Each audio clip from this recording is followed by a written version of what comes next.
All right, August 17th, 2017.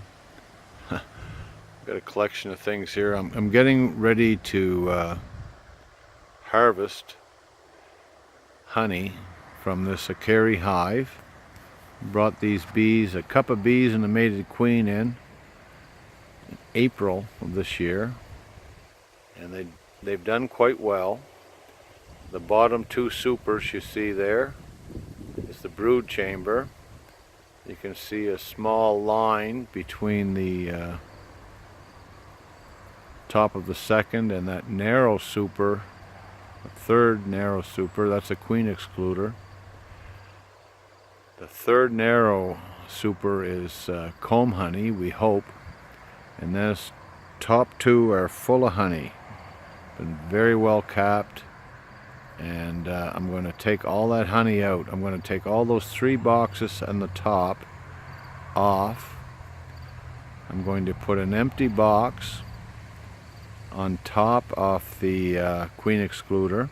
I'm going to brush bees into that as I remove the honey I'm harvesting off the top two, the top white and the blue one. The empty box will be a place for me to place the bees as I extract the honey that I harvest off those 2 top supers. And when I extract the honey, I'll put the wet supers, that's basically frames that have been uncapped, honey removed, and with extruded comb and wet honey back in. The bees will like that. I'll leave that queen excluder on there, and they will continue to use the goldenrod, which there's a lot off here. This is bee forage. Unfortunately, I have neighbors who love to cut fields. You can see that field cut back there. They love to cut them in August. I have no idea why. I guess it's like people like to have their lawns cut. We sterilize our lawns of nature when we cut them with lawnmowers. You think about it.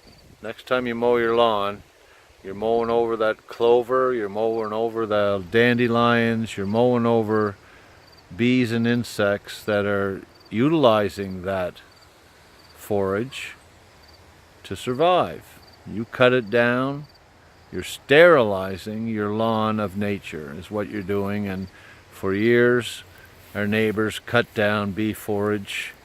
Been doing it for years, and I don't even question them anymore. Ignorance has no bounds. Anyway, I am going to try to set my camera up on top of that little stand alongside that cinder block so you can see what I'm doing. It may or may not work. And unfortunately, the day has gone from nice and sunny to overcast. As you can see, the bees don't like this. But I have a recent bear sighting. I know I have honey in there. I want to harvest it. And there you go. So I'll set my camera up alongside that block. Hopefully we'll capture some of what I'm doing. I do this by myself, so no help, right? But we'll see what we can do. You can't harvest honey and videotape at the same time. But for any beekeepers that are interested, those 2 bottom supers are the brood chambers. Queen chamber, the queen excluder will stay in place. The narrow super is my comb honey, and the top 2 is what I'm going to harvest. When I extract the honey, I will put the frames extracted with remaining honey or wet frames, wet comb, back in. The bees will hopefully store honey back in there for their winter stores, and there's just not enough time for them to draw wax and build up more comb. I mean, it's August 17th. Thank you to Perry Brandt at Brandt's Honeybee Queens in Wolfville, Nova Scotia. Super support. A great bee guy. Encourage anyone to contact Perry Brandt at Brant's Bees in Wolfville for help. He's an amazing resource and is a bee guy extraordinaire. So that's the plan, and we're gonna take these bees, take these top two supers off. I'm going to put an empty super right above the queen excluder where that narrow super is sitting now, and just basically a place for the bees to sit while I extract the honey from the top two and replace them, so the bees have extruded comb and wet honey to rapidly refill, we hope, with the goldenrod and the aster that will be coming moving forward for their winter stores. And again, cutting fall foliage down to make things pretty, okay, but you're not thinking about nature, you're not thinking about a whole lot of stuff as far as I'm concerned. But there you go. I'll put my camera on that block and we'll see what we can capture. Difficult to do this on your own. A lot of weight. There could be 100 pounds of honey in that top hive. And I've got my empty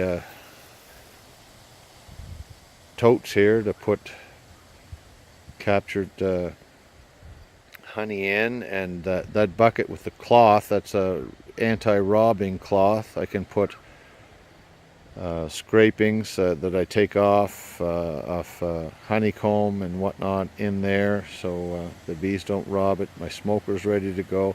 A lot of time to set up. It was sunny when I began, and it certainly isn't now. This is not a great day for taking honey, better for sun and whatnot, but Environment Canada doesn't seem to be able to tell the weather, let alone run the country anymore. But, we're going to do what we can do. Anyway, I know folks appreciate seeing this. I like sharing it too. And we'll see what we can do. All right. August 17th, Caribou Apiary, 2017.